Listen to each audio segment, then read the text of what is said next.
Hello students, welcome to study Khazana. My name is Vikas Jain. Students, आज हमारा 38th lecture है। इस लेक्चर में हम स्टडी करेंगे यंग्स डबल स्लिट एक्सपेरिमेंट को। ठीक है, ये फिजिक्स के 10 फाइनेस्ट एक्सपेरिमेंट्स में से एक एक्सपेरिमेंट है। इसको हम आज स्टडी करेंगे। ठीक है, तो स्टूडेंट्स इस एक्सपेरिमेंट को स्टडी करते हैं। ये हमारे पास वेव ऑप्टिक्स का एक पार्ट है, तो इसको स्टार्ट करते हैं। इसमें हमारे पास फर्स्ट है इंटरफेरेंस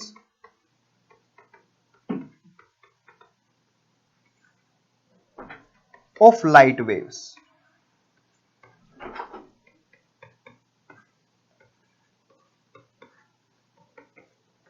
ठीक है, फर्स्ट हमारे पास ये है interference of light waves. Means कि लाइट वेव्स इंटरफेयर कर रहे हैं। ठीक है, तो जनरली इसकी हम पहले स्टडी करेंगे, फिर हम स्टडी करेंगे यंग्स डबल स्लिट एक्सपेरिमेंट को। तो मेरे प्यारे बच्चों, यहां पर क्या है, हमारे पास दो लाइट्स हैं, वो मिक्स करेंगे। ठीक है, तो हमारे पास दो लाइट्स हैं, वो मिक्स करेंगे, वो अपनी एनर्जी को रीडिस्ट्रीब्यूट करेंगे एक स्क्रीन के ऊपर, उसकी हमें स्टडी करनी है। ये एक्सपेरिमेंट एक फाइनेस्ट एक्सपेरिमेंट है फिजिक्स का। टॉप 10 एक्सपेरिमेंट्स तुम अगर सर्च करोगे वेब पे, तो तुम्हें उनमें से ये जरूर हर एक प्लेस पे इसका नाम यंग्स डबल स्लिट एक्सपेरिमेंट जरूर मिलेगा। तो इसको हम स्टडी करते हैं। Interference of light waves, generally क्या हमारे पास mixing of two light waves, मतलब दो लाइट वेव्स मिक्स कर रहे हैं और अपनी एनर्जी को रीडिस्ट्रीब्यूट कर रहे हैं एक स्क्रीन के ऊपर। तो इंटरफेरेंस ऑफ लाइट वेव्स में क्या हमारे पास mixing of light waves and they are redistributing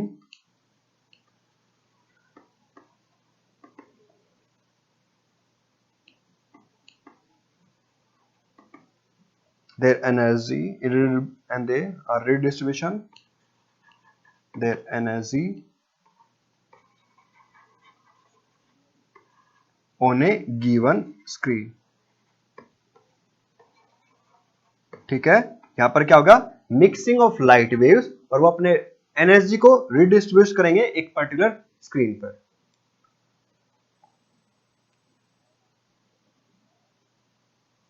अब देखो जनरली स्टूडेंट्स, जैसे दो ट्यूब लाइट्स हैं, इनके जो लाइट्स हैं वो मिक्स हो रहे हैं, तो क्या ये भी इंटरफेरेंस पैटर्न्स यहां पर बनेगा या फिर नहीं बनेगा? अगर दो हमारे पास जैसे ट्यूब लाइट्स है, इनसे जो लाइट मिक्स हो रहा है, तो जनरली स्टूडेंट्स, जनरली इस केस में हमारे पास क्या होगा, जो इंटेंसिटीज होंगी ये हमारे पास मिक्स करेंगे और इंटेंसिटी हमें किसी भी पॉइंट पर इंक्रीज दिखाई देगा।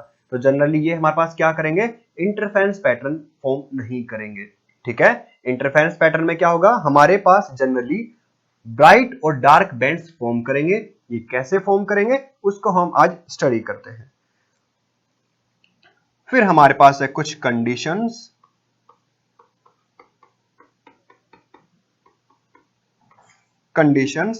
For interference.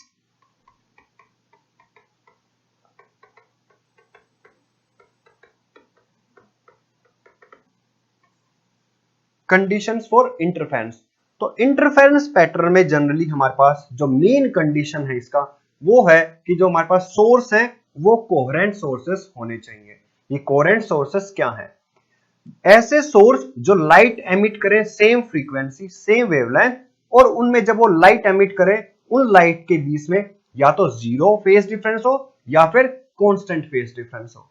ठीक है, फिर से बताता हूं, कंडीशन फॉर इंटरफेरेंस है हमारे पास कि जो हमारे पास सोर्स है ये लाइट एमिट करेंगे, जो भी लाइट एमिट करेंगे, ठीक है, ये हमारे पास क्या होगा, उसकी वेवलेंथ उसकी फ्रीक्वेंसी सेम होना चाहिए, और साथ में उसमें मेरे प्यारे बच्चों जो फेस है, फेस मतलब एंगल दो लाइट्स के बीच में, वो भी क्या होना चाहिए, जीरो या फिर कांस्टेंट होना चाहिए जब वो मूव करेंगे। तो ठीक है, कंडीशन फॉर इंटरफेरेंस, इसमें हमारे पास है sources must be coherent, sources must be coherent sources, sources must be coherent sources, which means they will emit, which means they will emit light wave, which will emit light waves having same frequency, having same frequency, same wavelength,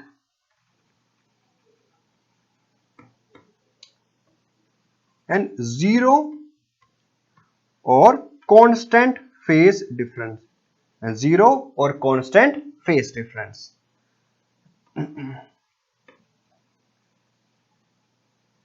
and zero और constant phase difference, मतलब कि जो हमारे पास sources हैं वो कैसे होने चाहिए, कोहेरेंट सोर्सेस। और ये कोहेरेंट सोर्सेस क्या होंगे, जो लाइट एमिट करेंगे, जिनके पास फ्रीक्वेंसी और वेवलेंथ ये दोनों फैक्टर सेम है, और साथ में जीरो और कांस्टेंट फेज डिफरेंस है वहां पर। तो ऐसे सोर्सेस को हम बोल देंगे ये सोर्सेस कोहेरेंट सोर्सेस हैं। दो ट्यूबलाइट्स कोहेरेंट सोर्सेस नहीं है, ये जो लाइट एमिट करेंगे इनके बीच में है जो हमारे पास दो ट्यूबलाइट्स के लिए कांस्टेंट या जीरो फेज डिफरेंस नहीं रहेगा, ये चेंज करता रहेगा, इसलिए हमारे पास इससे हम इंटरफेरेंस पैटर्न नहीं मिलेगा। ठीक है स्टूडेंट्स, ये तो ये हुआ क्लियर। लाइक यहां पर हमारे पास क्या है कि दो ट्यूबलाइट्स कोहेरेंट सोर्सेस के जैसे एक्ट नहीं करेंगे, क्योंकि यहां पर जनरली हमारे पास क्या है, कोहेरेंट सोर्सेस वो होंगे जिनमें फ्रीक्वेंसी वेवलेंथ सेम हो और साथ में जीरो और कांस्टेंट फेज डिफरेंस हो। नेक्स्ट स्टडी करते हैं। हम कंसीडर कर लेते हैं हमारे पास दो वेव्स हैं, ये मूव कर रहे हैं, से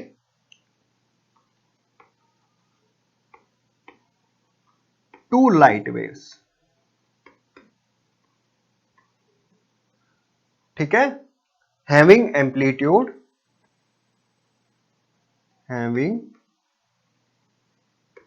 amplitudes A1 and A2 are emitted by the coherent sources,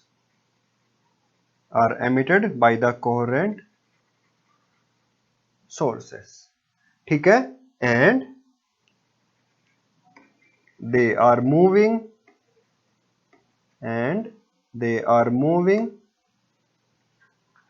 with zero और कांस्टेंट फेज डिफरेंस। और हम अज्यूम कर लेते हैं यहां पर moving with phase difference some five, with phase difference 5। ठीक है, हमारे पास यहां पर दो लाइट वेव्स हैं जिनके एम्पलीट्यूड्स हैं A1 A2, ये दोनों मूव कर रहे हैं, दोनों में हमारे पास जो फेज डिफरेंस है वो कांस्टेंट है और उसका वैल्यू क्या है 5। मूविंग विद, तो हमारे पास ये जो मेन फैक्टर्स हैं यहां पर A1 A2 इनके एम्पलीट्यूड्स हैं, moving with constant phase difference 5। ये 5 की वैल्यू इनमें कांस्टेंट है। दो वेव्स हैं, इसका इक्वेशन हमें पता है कैसे, एसएचएम में हम ऑलरेडी क्लास 11th में रीड आउट कर चुके हैं, y equals to a sin theta. ठीक है, तो हमारे पास जो फर्स्ट वेव है इसके लिए हमारे पास है, फर्स्ट वेव के लिए equation y1 is equals to a1 sin omega t and y2 is equals to a2 sin omega t plus 5।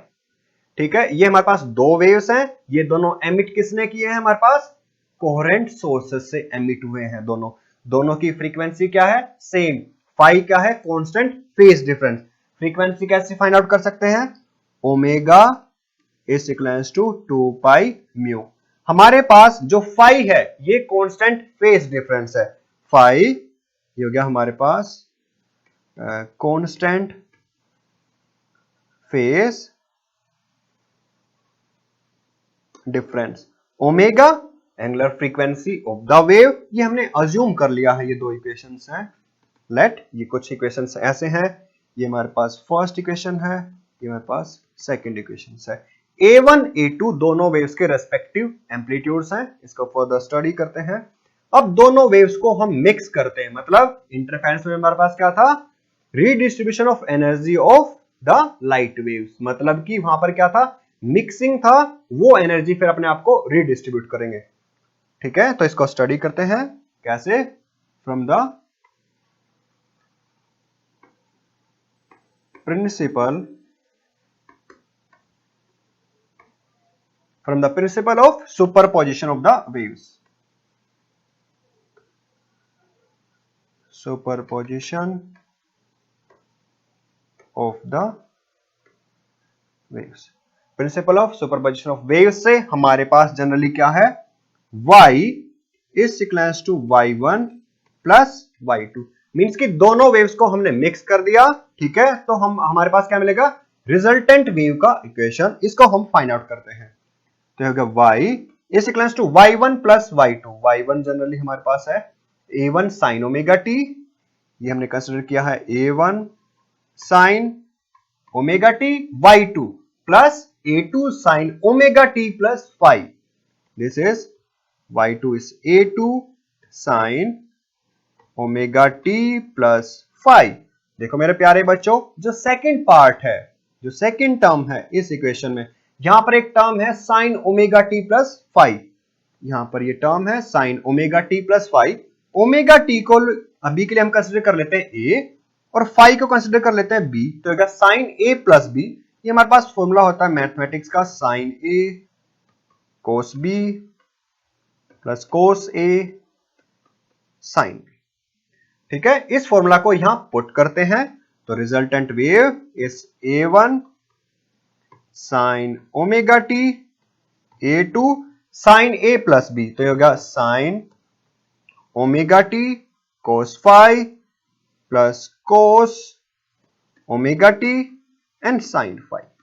ठीक है, इसको तो फर्दर और एक्सपेंड करते हैं, ये हो गया y is a1 sine omega t, a2 sine omega t and cos five plus a2 cos omega t sine five. ठीक है, ये हमारे पास हो गया रिजल्टेंट वेव का इक्वेशन।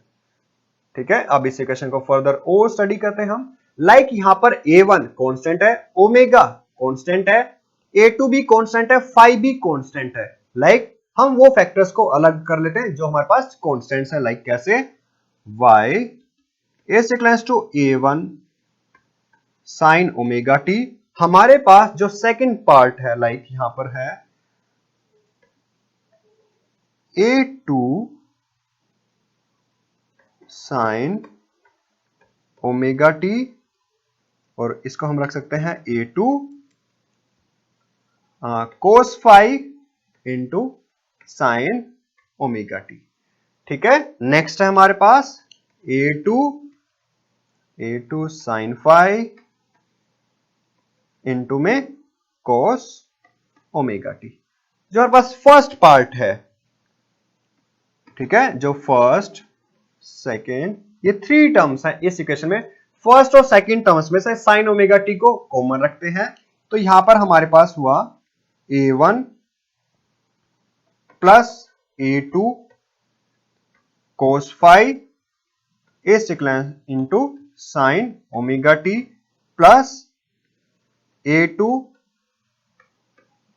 साइन फाइव इंटू में cos omega t. a1 a2 cos phi constant है, तो मतलब ये हमारे पास एक्ट कर रहा है एक कांस्टेंट के जैसे। ठीक है, ये पार्ट एक्ट कर रहा है एक कांस्टेंट के जैसे, a2 साइन फाइव एक्ट कर रहा है दूसरे कांस्टेंट्स के जैसे। अब जो a1 plus a2 cos five है, इसको हम एक कांस्टेंट से रिप्लेस कर देते हैं, a कोस थीटा। ठीक है, a1 plus a2 cos five, इसका जो भी वैल्यू है उसको हम रिप्लेस कर रहे हैं a कोस थीटा से। Like same as it is यहां पर जो a2 साइन फाइव है, ये भी हमारे पास एक कांस्टेंट है, इसको हम रिप्लेस कर सकते हैं a साइन थीटा से, हमने रिप्लेस कर दिया इस इक्वेशन को थोड़ा सा फर्दर सिंप्लीफाई करने के लिए। लाइक नेक्स्ट स्टेप में रीड आउट करते हैं यहाँ पे। नेक्स्ट स्टेप में हमारे पास y is equals to a cos theta sin omega t plus a sin theta and cos omega t। ठीक है मेरे प्यारे बच्चों, यहां पर क्या हो गया, a को कॉमन रखो। नेक्स्ट स्टेप में y is equals to a cos theta sin omega t plus sin theta cos omega t। Next step में करते हैं इसको। नेक्स्ट स्टेप है ये सेम एज इट इज वही है, sin a plus b is equals to sin a cos b plus cos a sin b। तो like हमारे पास ये है y is equals to a sin omega t plus theta. तो हमारे पास ये हो गया जो रिजल्टेंट वेव है उसका इक्वेशन। ये हो गया हमारे पास resultant wave in the sine format, in the resultant wave in the sine format। Next है फर्दर हमारे पास, अब वैल्यूज को हम पुट करते हैं। a cos थीटा इक्वल है a1 plus a2 cos phi के, तो इस वैल्यू को पुट करते हैं। नेक्स्ट स्टेप में हमारे पास है ये a cos थीटा, ये हमने कंसिडर किया है a1 plus a2 cos phi। a cos theta is equals to a1 plus a2 cos phi। Next है a sin theta and this is equals to a2 sin phi। a sin theta this is equals to a2 sin phi। ये हो गया first equation a, ये हो गया b equation. a और b का square करते हैं और दोनों को ऐड करते हैं by squaring and adding a and b। Next step में by squaring on both the sides for equation A and equation B and adding them। ठीक है, दोनों का स्क्वायर करते हैं और ऐड करते हैं। तो लाइक लेफ्ट हैंड साइड में हमारे पास है a square cos square theta plus a square sin square theta and this is equals to a1 plus a2 cos phi इसका होल स्क्वायर प्लस a2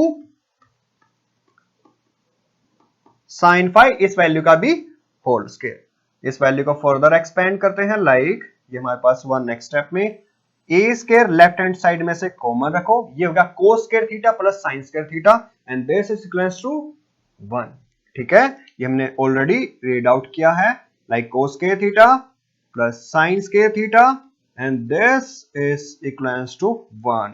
अब हम फर्दर सोल्व करते हैं इसको। Like a1 square plus a2 square into cos square phi plus 2a1 a2 cos phi a plus b whole square is equals to a square plus b square plus 2ab। Next है हमारे पास a2 square sine square phi. अब हमारे पास यहां पर generally है, यहां पर राइट हैंड साइड में 4 टर्म्स हैं। इन 4 टर्म्स में से जो हमारे पास सेकंड टर्म और फोर्थ टर्म, इसमें से a2 स्क्वायर कॉमन रखो, हमारे पास हो जाएगा cos square phi plus sin square phi and this is equals to 1। Next step में a square is equals to a1 square plus a2 square and this equals to cos square phi plus sin square phi and plus 2a1 a2 cos phi and this is equals to 1, hence a square is equals to a1 square a2 square plus 2 times of a1 a2 cos phi। ठीक है मेरे प्यारे बच्चों, यहां पर हमारे पास क्या है, रिजल्टेंट वेव का कैपिटल A जो एम्पलीट्यूड है उसका square is equals to the a1 square plus a2 square plus 2a1 a2 cos phi। तो हमारे पास जब दो वेव्स मिक्स किए उनका जो हमारे पास रिजल्टेंट वेव है उसका एम्पलीट्यूड हमने फाइंड आउट कर लिया यहां पर। तो हमारे पास ये हो गया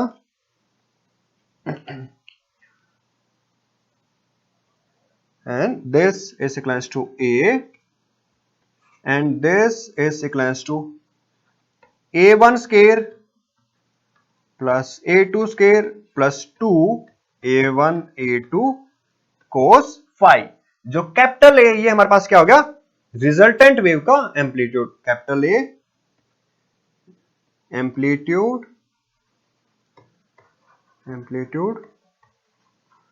for the resultant wave, amplitude for the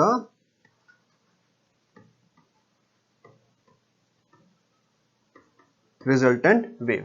हमने यहां पर जनरली एम्पलीट्यूड चेक कर लिया रिजल्टेंट वेव के लिए। अब हमारे पास है दो लाइट वेव्स हैं, उनके हमने वेव की फॉर्म में इक्वेशंस को डिनोट किया। अब हमारे पास एक फॉर्मूला है लाइक इंटेंसिटी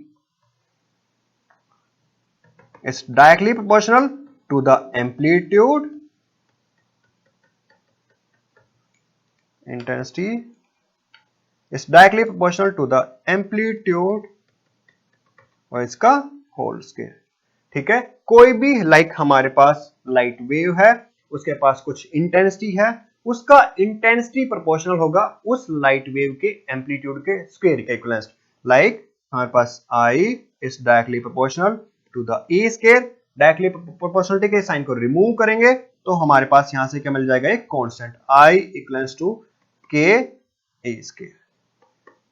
ठीक है मेरे प्यारे बच्चों, ये हो गया हमारे पास इंटेंसिटी का एम्पलीट्यूड के साथ रिलेशन।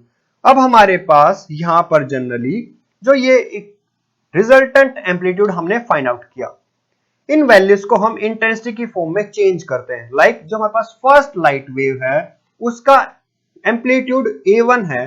ठीक है, तो अगर मैं फर्स्ट लाइट वेव के लिए इंटेंसिटी चेक करूं, I1 is directly proportional to the A1 और इसका स्क्वायर, मींस कि I1 equals to K A1 का होल स्क्वायर। लाइक सेकंड जो हमारे पास लाइट वेव है उसका एम्पलीट्यूड हमने कंसीडर किया था वहां पर A2, तो for the second light wave intensity is directly proportional to the A2 and इसका होल स्क्वायर। नाउ जो हमारे पास रिजल्टेंट वेव है उसका एम्पलीट्यूड हमें मिला कैपिटल ए, एंड जो इसको हम रिप्लेस कर देते हैं I and directly proportional to the a और इस वैल्यू का होल स्क्वायर। इन वैल्यूज को हम इस जो मेन इक्वेशन हमारे पास फर्स्ट है इस इक्वेशन में पुट करते हैं। इस फर्स्ट इक्वेशन में हम I1 I2 और कैपिटल I के वैल्यूज को यहां पे प्लेस करते हैं। तो लाइक हमारे पास यहां पर है, ये हमारे पास इक्वेशन है लाइक एम्पलीट्यूड का whole square is equals to A1 square A2 square plus 2 A1 A2 and cos phi। ठीक है, ये हमारे पास किसका इक्वेशन है, रिजल्टेंट एम्पलीट्यूड का। अब हम I1 I2 और कैपिटल I के वैल्यूज को यहां पर रिप्लेस करते हैं। कैपिटल A स्क्वायर को मैं रिप्लेस कर सकता हूं I से, A1 को रिप्लेस कर सकते A1 स्क्वायर को I1 से, A2 को रिप्लेस कर सकते हैं I2 से, प्लस 2 हमारे पास है I1 directly proportional to the A1 का whole square, hence A1 is equals to under root of I1। ठीक है, जो प्रोपोर्शनलिटी साइन हमने रिवर्स कर दिया लाइक यहां पर, या फिर ये भी पुट कर सकते हैं I1 equals to K A1 whole square. अब हमारे पास जो A1 है ये क्या हो गया, I1 under root by K, वो कांस्टेंट है लाइक K। तो हमारे पास यहां पर इस वैल्यू को हम रिप्लेस कर सकते हैं under root of I1 under root of I2 and cos phi। phi here is the phase difference. ठीक है, ये वैल्यू कैसा है, कांस्टेंट थ्रू आउट। लाइक हमारे पास नेक्स्ट स्टेप में हमारे पास जो intensity is equals to I1 plus I2 plus 2 under root of I1 I2 cos phi। तो हमारे पास ये हुए कुछ मेन इक्वेशंस यहां पर एम्पलीट्यूड्स के रिगार्डिंग। मतलब जो हमारे पास लाइट वेव है अब ये मिक्स कर गया है, इसका हमने रिजल्टेंट एम्पलीट्यूड फाइंड आउट कर लिया as well as resultant intensity हमने फाइंड आउट कर लिया। जो कैपिटल I है ये डिनोट कर रहा है यहां पर हमारे पास रिजल्टेंट इंटेंसिटी किस वेव का, जब दोनों लाइट वेव्स मिक्स कर गए। ठीक है, तो हमारे पास यहाँ पर ये हो गया रिजल्टेंट इंटेंसिटी, इस वैल्यू से हम फाइंड आउट कर सकते हैं रिजल्टेंट एम्पलीट्यूड। ठीक है, नेक्स्ट फर्दर इसको हम स्टडी करते हैं। लाइक अगर हमारे पास वेव है, ट्रेवल कर रहा है, किसी पॉइंट पर मिक्स किया, कुछ ऐसे कि क्रस्ट क्रस्ट के ऊपर फॉल किया। ठीक है, लाइक हमारे पास लाइट वेव्स है। ठीक है, ये सेकेंड लाइट वेव है। एक पॉइंट है जहां पर ये दोनों लाइट वेव्स लाइक हमारे पास मिक्स कर रहे हैं, कुछ ऐसे कि क्रस्ट क्रस्ट के ऊपर फॉल कर रहे हैं। तो फेज डिफरेंस क्या होगा, zero. Like phase difference generally मेरे प्यारे बच्चों देखो क्या होता है हमारे पास, ये है हमारे पास एक लाइट वेव, ये है हमारे पास कोई दूसरा लाइट वेव। ठीक है, अब देखो जो फर्स्ट लाइट वेव है इसका हम मैक्सिमा चेक करते हैं। तो फर्स्ट लाइट वेव का मैक्सिमा कुछ यहां पे लाई कर रहा है, जो सेकंड लाइट वेव है इसका मैक्सिमा यहां पे लाई कर रहा है। जो ये वैल्यू है लाइक फैक्टर, ये फैक्टर होगा हमारे पास फेज डिफरेंस। जरूरी नहीं है ये हमेशा यही वैल्यू शो करे। अब देखो कोई लाइट वेव ऐसा भी हो सकता है। ठीक है, ये हमारे पास लाइट वेव में भी ऐसा भी हो। इस केस में क्रस्ट क्रस्ट सेम टाइम पर फॉल कर रहे हैं, तो हम बोलेंगे फेज डिफरेंस क्या है, जीरो। बट जो लास्ट केस है उसमें फेज डिफरेंस का वैल्यू क्या है हमारे पास, कैपिटल 5। तो सेम एज इट इज अगर किसी पॉइंट पर दोनों लाइट वेव सब मिक्स कर रहे हैं, ठीक है, उसका हमें इंटेंसिटी चेक करना है। ठीक है, तो हमारे पास फेज डिफरेंस क्या होगा, zero when crust is falling on the crust. इस केस में हमारे पास फेज डिफरेंस इज जीरो। ये cos phi is equals to cos 0 degree and this equals to 1। तो हमारे पास जो रिजल्टेंट एम्पलीट्यूड होगा वेव का उसको हम फर्दर स्टडी करते हैं। लाइक एम्पलीट्यूड का whole square is a1 square plus a2 square plus 2 a1 a2 cos phi। ठीक है, फर्दर cos phi का जीरो पुट करो तो यहां पर मेरे पास ये वैल्यू क्या बन जाएगा, a1 plus a2 whole square. Means की जो हमारे पास एम्पलीट्यूड है ये क्या हो गया, maximum, and this is equals to a1 plus a2। जब क्रस्ट क्रस्ट के ऊपर फॉल करेगा तो एम्पलीट्यूड का वैल्यू इंक्रीज कर जाएगा। ठीक है, क्रस्ट क्रस्ट के ऊपर फॉल किया तो जो हमारे पास रिजल्टेंट वेव होगा उसका एम्पलीट्यूड इन दोनों का मिक्सिंग से होगा, लाइक वो होगा a1 प्लस a2। अब हमें फर्दर स्टडी करना है यहां पर इंटेंसिटी को। इंटेंसिटी के लिए हमारे पास फॉर्मूला था resultant intensity is I1 plus I2 plus 2 under root of I1 under root of I2 and cos phi। phi यहां पर जीरो है क्योंकि हमने फेज डिफरेंस जनरली यहां पर कंसीडर किया है जीरो। तो इस केस में हमारे पास ये वैल्यू होगा under root of I1 plus under root of I2 and इसका होल स्क्वायर। ठीक है, जनरली स्टूडेंट्स क्या होगा, देखो जो I1 है इसको हम रख सकते हैं अंडर रूट ऑफ I1 और इसका whole square. Same as it is I2 को भी प्लेस करो तो होगा a square plus b square plus 2ab। तो ये वैल्यू हो जाएगा हमारे पास रिजल्टेंट इंटेंसिटी के लिए, और हमने फाइंड आउट कर लिया रिजल्टेंट एम्पलीट्यूड। तो हमने यहां पर रिजल्टेंट एम्पलीट्यूड और रिजल्टेंट इंटेंसिटी फाइंड आउट कर लिया। ये वैल्यूज क्या होंगे हमारे पास, मिक्सिंग। जब हमारे पास लाइट वेव्स मिक्स करेंगे उस पर्टिकुलर केस में एम्पलीट्यूड और इंटेंसिटी हमारे पास क्या होंगे, मैक्सिमम। नेक्स्ट फर्दर स्टडी करते हैं। अगर हमारे पास कोई केस है जहां पर हमारे पास फेज डिफरेंस है 180 डिग्री और पाई, लाइक हमारे पास एक लाइट वेव ऐसे है, सेम टाइम पर दूसरा लाइट वेव ऐसे है। इस केस में हमारे पास क्रस्ट फॉल कर रहा है ट्रफ के ऊपर, तो जो हमारे पास रिजल्टेंट वेव होगा, ठीक है, वो होगा ये रिजल्टेंट वेव। हमारे पास फर्स्ट वेव और सेकंड वेव जब मिक्स करेंगे तो ये होगा हमारे पास रिजल्टेंट वेव। इस केस में हमें पता है जो cos phi is equals to cos pi and this is equals to -1। ठीक है, तो जनरली मेरे प्यारे बच्चों अब यहां पर क्या होगा, अगर एम्पलीट्यूड्स सेम है, ठीक है, एम्पलीट्यूड्स क्या है मेरे पास, सेम, लाइक जो फर्स्ट वेव है हमने कंसीडर किया था वहां पर एम्पलीट्यूड a1 है, यहां पर एम्पलीट्यूड a2 है। अब क्या होगा यहां पर, अगर मैंने इस केस में, इस पर्टिकुलर केस में मैं कंसीडर कर रहा हूं a1 equal to a, a2 is equals to a।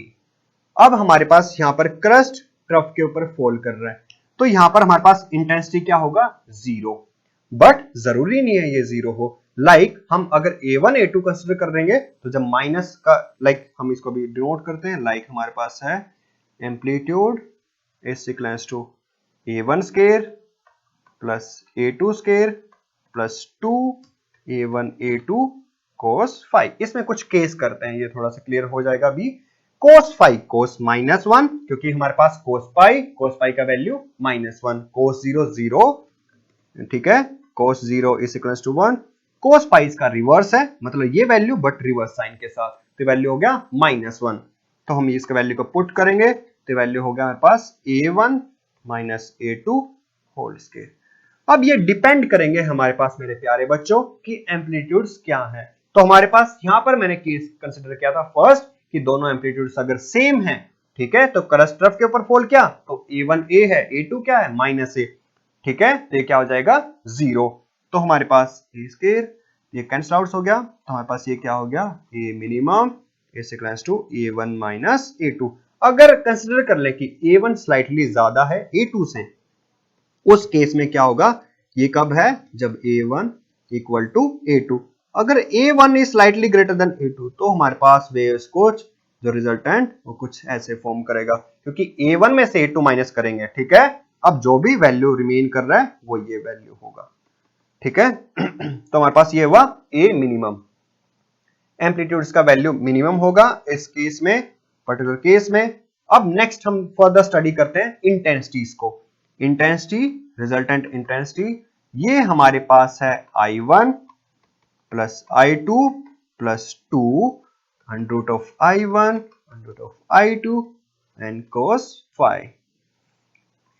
cos phi हम चेक कर रहे हैं अब फेज डिफरेंस जब 180 डिग्री का है, और फेज डिफरेंस जब हमारे पास 180 डिग्री है तो हम फाइंड आउट करेंगे I is equals to I1, इसको रख सकते हैं रूट अंडर रूट I1 का whole square plus root under root I2 इसका whole square plus 2 under root of I1 under root of I2। Phi is pi, cos pi -1, ठीक है, तो value हो गया -1।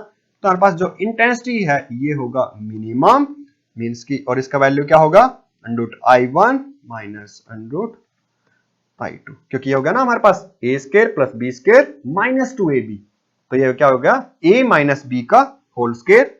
फिर हमारे पास जनरली क्या होगा वैल्यू यहाँ पर, इंटेंसिटी मैक्सिमम, ये था हमारे पास under root I1 plus I2 का होल स्क्वायर, ये वैल्यू होगा under root I1 minus under root I2 का होल स्क्वायर। इन वैल्यूज का रेशियो रखते हैं, नेक्स्ट फर्दर केस में हम स्टडी कर सकते हैं कि intensity maximum to the intensity minimum and this is equals to under root I1 plus under root I2 इसका whole square by under root I1 minus under root I2 whole square. ये values direct put कर दो जो भी intensity maximum है। हमारे पास board में पूछा गया क्वेश्चन है, इंटेंसिटी I1 I0 है वो रिड्यूस हो गया, सेकंड केस में जो सेकंड वैल्यू है I2, जो दो लाइट वेव्स है मिक्स कर रहे हैं, एक का है हमारे पास इंटेंसिटी I0, दूसरे का उसका 50% है, तो 50% मतलब I0 by 2, ठीक है। तो अंडर रूट I1 की जगह पुट कर दो I0, I2 की जगह पुट कर दो I0 by 2, same as it is denominator में जो भी वैल्यू मिलेगा intensity maximum to the intensity minimum के लिए आंसर है, ठीक है मेरे प्यारे बच्चों। यहाँ पे हमने इसको स्टडी किया। अब हम फर्दर स्टडी करते हैं यहाँ पर एम्पलीट्यूड्स के लिए, amplitudes maximum to the amplitude minimum. इस केस में जब हमारे पास ये वैल्यू मैक्सिमम है तो हमारे पास यहाँ पर क्या होगा, यहाँ पर जनरली कि लाइट वेव्स अब हमारे पास मिक्स कर रहे हैं और एम्पलीट्यूड्स मैक्सिमम है, क्रस्ट के ऊपर फॉल कर रहा है। फिर नेक्स्ट हमारे पास फर्दर केस है जब एम्पलीट्यूड मिनिमम है, तो उस केस में हम क्या स्टडी करेंगे, एम्पलीट्यूड मैक्सिमम और एम्पलीट्यूड मिनिमम। ये एक टाइम पर वैल्यू मिलेगा A1 प्लस A2, ये वैल्यू एक टाइम पर वैल्यू मिलेगा हमें A1 माइनस A2। तो नेक्स्ट फर्दर स्टेप है हमारे पास amplitude maximum to the amplitude minimum and this is equals to A1 plus A2 to the A1 minus A2। ठीक है मेरे प्यारे बच्चों, तो हमने यहां पर जनरली स्टडी कर लिया है। यहां पर हमारे पास ये दो इक्वेशंस बहुत इंपॉर्टेंट है यहां पर, मैं बता देता हूं तुम्हें। ये हमारे पास है ये वैल्यूज लाइक एम्पलीट्यूड स्केल, ठीक है, ये रिजल्टेंट एम्पलीट्यूड है। इस केस में हमारे पास जो वैल्यूज है जो हमें मिल गया यहां पर, ये हमने फाइंड आउट कर लिया है। ये वैल्यू हमें मिल गया था एम्पलीट्यूड्स के लिए A1 plus A2 to the A1 minus A2। Next हमारे पास इंटेंसिटीज के लिए ये भी वैल्यू हमने फाइंड आउट कर लिया है। इस वैल्यू में हमें मिला था यहाँ पर √I1 plus √I2 to the √I1 minus √I2। तो ये वैल्यूज जनरली हमने यहाँ पर फाइंड आउट कर लिए हैं। इन वैल्यूज को जनरली मेरे प्यारे बच्चों हम यहाँ प्लेस कर देंगे। यहाँ पर हम एक फैक्टर और कर सकते हैं, √I1 है, ठीक है, इस वैल्यू को हम चेंज भी कर सकते हैं। लाइक कैसे, A1, ठीक है, A1 क्या होता था हमारे पास, A1 स्क्वायर √I1 के, तो √I1 को तुम A1 भी पुट कर सकते हो तो भी सेम फैक्टर मिलेगा, ठीक है। तो दोनों इक्वेशंस को एक दूसरे से कोरिलेट कर सकते हैं। कोई एक इक्वेशन याद रखो, रिजल्टेंट एम्पलीट्यूड हमारे पास क्या होगा कि रिजल्टेंट इंटेंसिटी क्या होगी हमारे पास, डायरेक्टली प्रोपोर्शनल होगा टू द एम्पलीट्यूड का होल स्केल। ठीक है मेरे प्यारे बच्चों, अब हम स्टार्ट करते हैं next Young's experiment, Young's double slit experiment. इसको हम फर्दर स्टडी करते हैं। ये हमारे पास है Young's double slit experiment, Young's double slit experiment.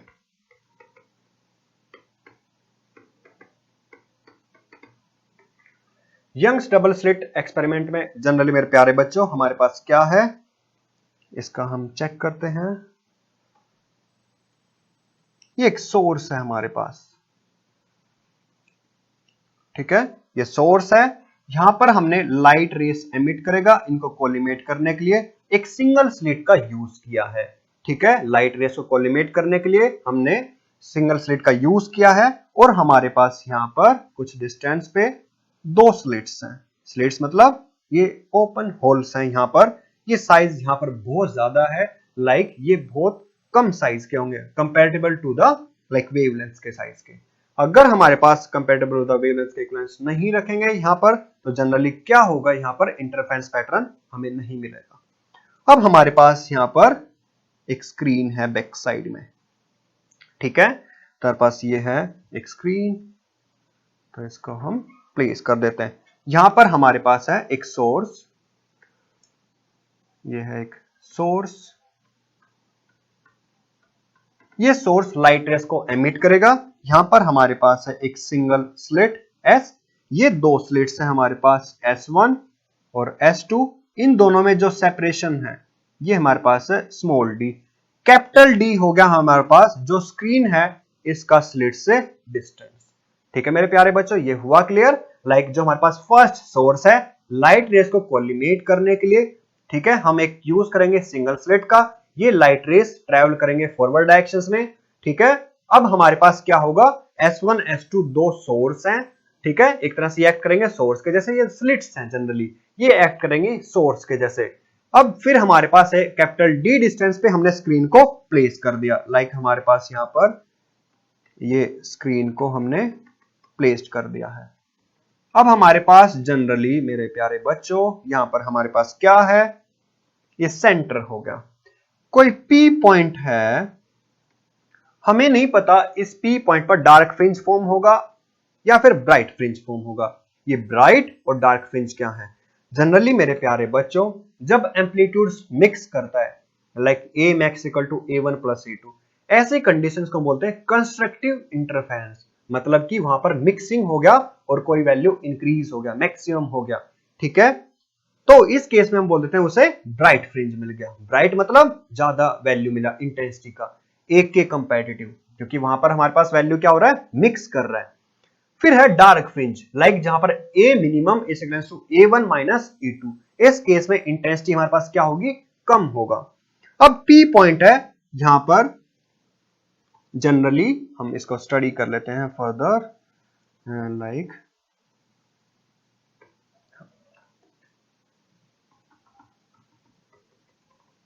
कोई लाइट रेस को एमिट किया इस सोर्स ने सभी डायरेक्शंस में, ये लाइट रेस ट्रेवल कर रहे हैं। अब हमारे पास यहां पर जैसे ही स्लिट से पास करेंगे तो हमारे पास ये स्फेरिकल वेवफ्रंट्स की फॉर्म में ट्रेवल करना स्टार्ट कर देंगे। हमारे पास एक स्फेरिकल वेवफ्रंट आके इस दोनों स्लिट्स को हिट करेगा एक टाइम पर। इसका जो एक पॉइंट है अबाउ इस वेव फ्रंट का, जो यहां पे जब रीच करेंगे दोनों स्लिट्स पर, तो ये एक्ट करेंगे सोर्स के जैसे। S1 S2 will act as the coherent sources, क्योंकि हमारे पास जो लाइट रेस है वो सेम वेव फ्रंट आके हिट कर रहा है। सेम वेव फ्रंट के दो पॉइंट्स हैं, ये मूव कर रहे हैं स्पीड c से, और कुछ टाइम डेल्टा t के बाद हम इनका चेक कर सकते हैं वेरिएशन। ठीक है, ये हमने जो लास्ट लेक्चर था हमारे पास हाइगन्स प्रिंसिपल, उसमें हम ऑलरेडी स्टडी कर चुके हैं ये वेव फ्रंट्स को। ठीक है, अब नेक्स्ट है हमारे पास ये दोनों लाइट वेव्स P पॉइंट पर हम इनका स्टडी कर रहे हैं। ठीक है, ये दो सोर्स हैं, ये लाइट वेव्स को फर्दर एमिट कर रहे हैं, P पॉइंट पर हम स्टडी कर रहे हैं।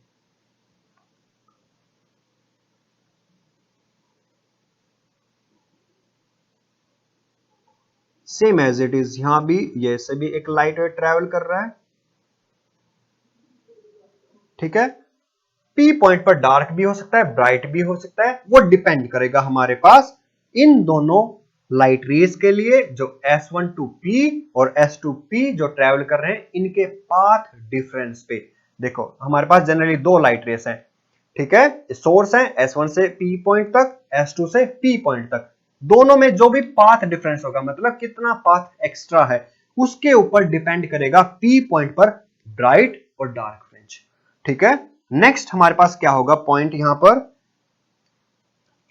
P कुछ y डिस्टेंस पे हमारे पास ये P पॉइंट है, परपेंडिकुलर डिस्टेंस पे, और हम इसको फर्दर लाइक ड्रॉ करते हैं। ठीक है, अब इसको देखो थोड़ा सा स्टडी करते हैं। जो ये डिस्टेंस है हमारे पास मेरे प्यारे बच्चों, ये है d/2। जो स्मॉल d है ये स्लिट का डिस्टेंस है, ये वैल्यू भी है हमारे पास स्मॉल d/2। तो हमारे पास जो ये वैल्यू है लाइक यहां से यहां तक S1P, इसको O पॉइंट कंसिडर कर लेते हैं, इसको A पॉइंट, ये B पॉइंट। A से P के लिए जो डिस्टेंस है ये हमारे पास हुआ y minus d/2, and same as it is B point से P पॉइंट तक जो डिस्टेंस है ये हमारे पास होगा y प्लस d/2, क्योंकि टोटल y में हमने ये एक्स्ट्रा d/2 ऐड कर दिया। O पॉइंट से P पॉइंट तक जो डिस्टेंस है ये हमने कंसीडर किया है y। अब हमारे पास P पॉइंट पर कंस्ट्रक्टिव इंटरफेरेंस या डिस्ट्रक्टिव इंटरफेरेंस, ये वैल्यूज डिपेंड करेंगे path difference between S1P and S2P। ठीक है, और हमारे पास पाथ डिफरेंस या फिर फेज डिफरेंस, उसमें भी हम रिलेशन फाइंड आउट करेंगे। ठीक है मेरे प्यारे बच्चों, तो हमने यहां पे देखा कि P पॉइंट पर हमें ब्राइट या डार्क फ्रिंज को चेक करना है।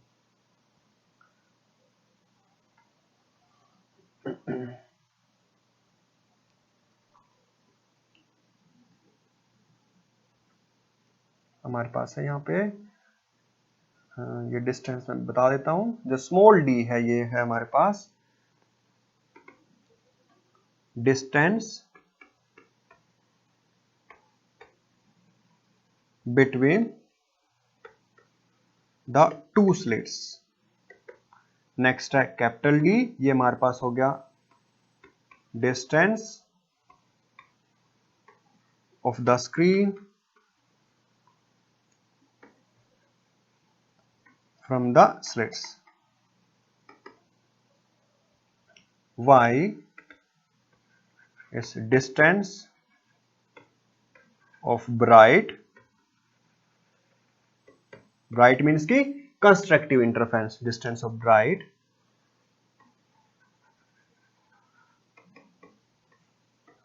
और डार्क मतलब डिस्ट्रक्टिव।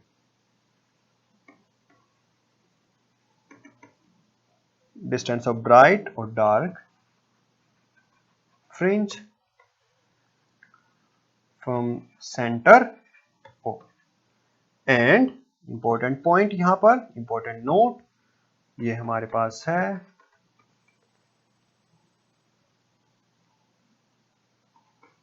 डार्क और ब्राइट फ्रिंज, डार्क और bright fringe at P point will depend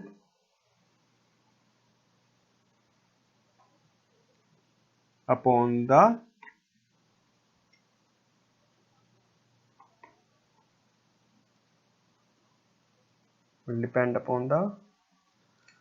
path difference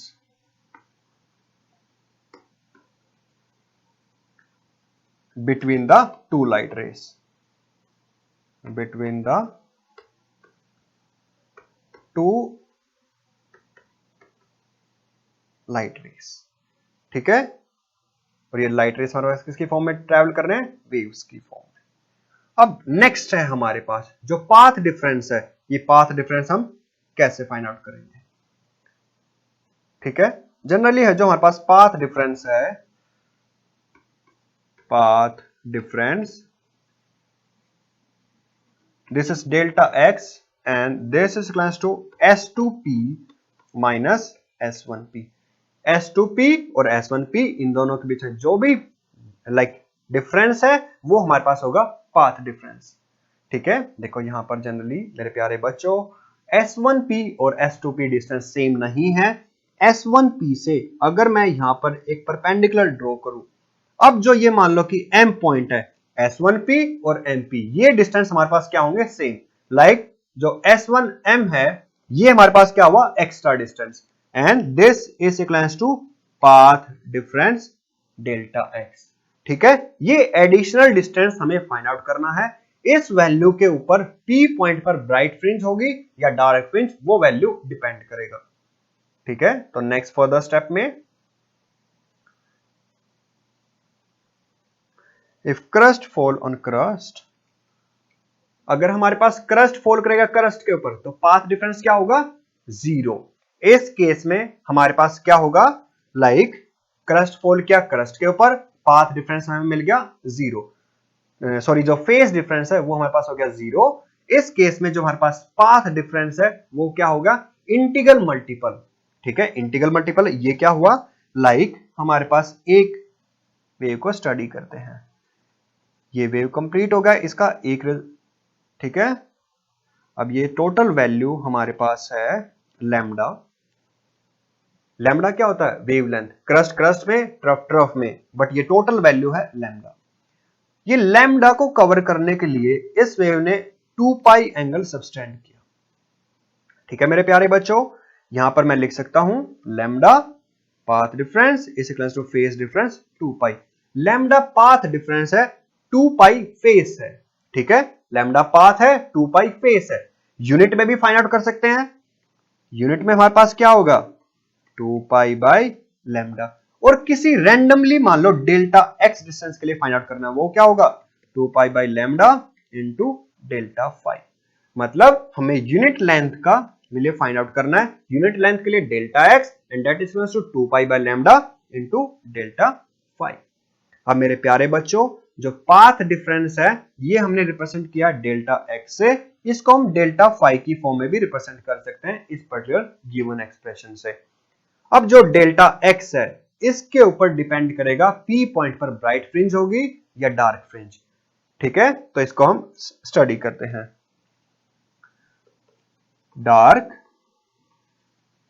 और bright fringe at P will depend,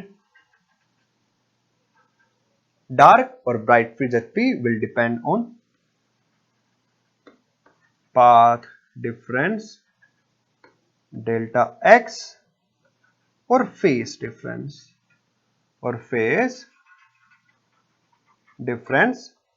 delta five. किसी भी फॉर्म में आंसर फाइंड आउट कर सकते हो, डेल्टा एक्स की फॉर्म में या डेल्टा फाइव की फॉर्म में। अभी के लिए हम डेल्टा एक्स में रिलेशन फाइंड आउट कर लेते हैं। तो देखो मेरे प्यारे बच्चों, नेक्स्ट फर्दर हमें फाइंड आउट करना है S1P distance.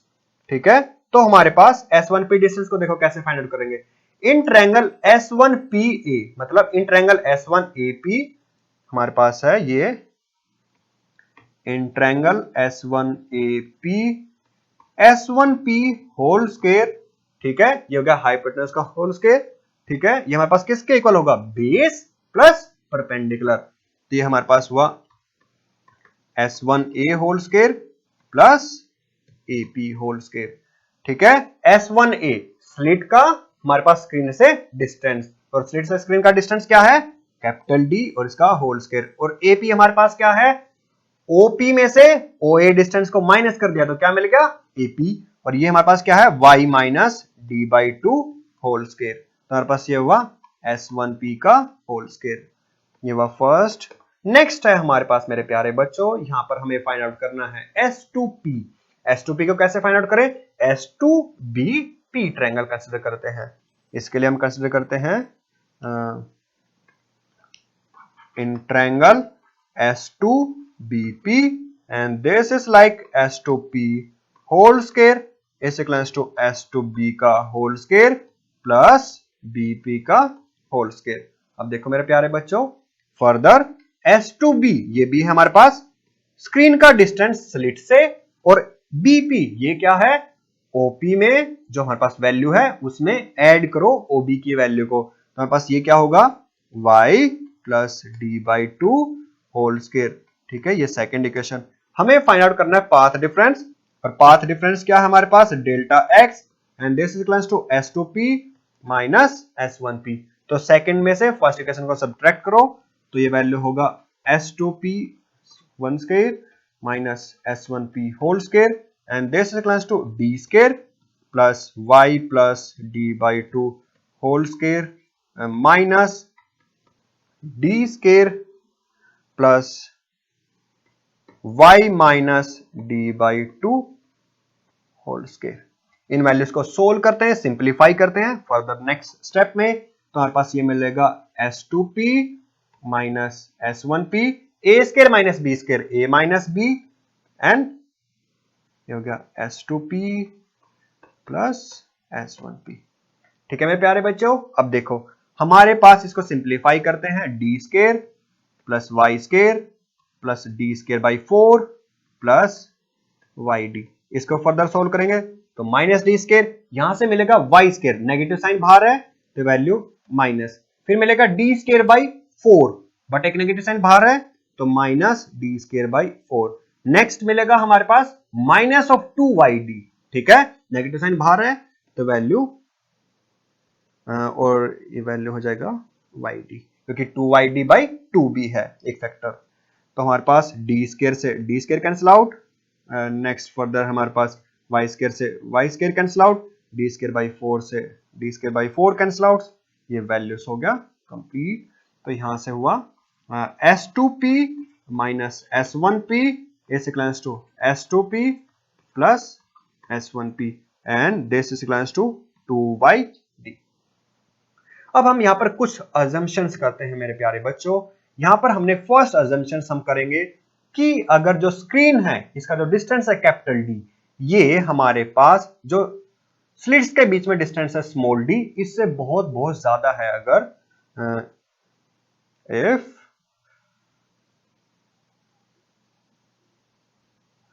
if small d is less than capital R, then अगर हमारे पास स्मॉल d कैपिटल D है तो हम रख सकते हैं S1P is roughly approximate to S2P and this equals to D। तो हमारे पास इस इक्वेशन में जो हमारे पास अबाउ इक्वेशन है, इस इक्वेशन को हम ऐसे रिप्लेस कर सकते हैं, S2P minus S1P is 2yd, हमारे पास हो गया 2yd by S2P plus S1P, ठीक है। तो हमारे पास यहां पर जनरली S1P और S2P को हम डिनोमिनेटर में रिप्लेस कर देंगे D से, तो वैल्यू हो गया S2P minus S1P is 2yd by 2D, क्योंकि D हमारे पास है कैपिटल D 2D, 2 से 2 कैंसिल आउट, तो ये हो गया हमारे पास yd बाई D। S2P और S1P की जगह हम सब्ट्रैक्ट कर रहे हैं, इस इक्वेशन में इसलिए पुट नहीं किया क्योंकि ये हम पाथ डिफरेंस रफली फाइंड आउट कर रहे हैं, लाइक वहां पर कि वैल्यू क्या है पाथ डिफरेंस का। अब ये जो वैल्यू है S2P माइनस S1P, इसको मैं डेल्टा x भी रख सकता हूं। तो लाइक मेरे प्यारे बच्चों, यहां पर delta x is YD by capital D, और डेल्टा x है हमारे पास path difference. Delta x is path difference. ठीक है, इसका वैल्यू हमने फाइंड आउट कर लिया। इस पाथ डिफरेंस के ऊपर डिपेंड करेगा इस P पॉइंट पर डार्क फ्रिंज फॉर्म होगी या इस P पॉइंट पर ब्राइट फ्रिंज फॉर्म होगा। फिर हमने देखो मेरे प्यारे बच्चों एक रिलेशन फाइंड आउट किया, relation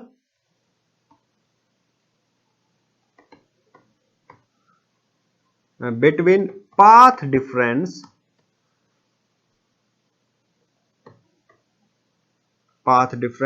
delta x and phase difference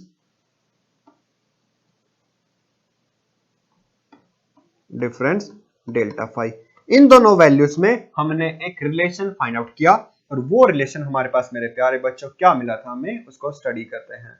तो ये देखो हमारे पास delta x path difference is 2 pi by lambda into में डेल्टा फाई। तो delta x is equals to 2 pi by lambda into में डेल्टा फाई। ठीक है, तो हमारे पास ये हो गया पाथ डिफरेंस का फेस डिफरेंस के साथ रिलेशन। अगर फाई 0 है तो डेल्टा x पाथ डिफरेंस 0। ठीक है, और देखो ये कब हो सकता है, लाइक हमारे पास ये स्लिट्स हैं S1 S2 और ये हमारे पास O पॉइंट है।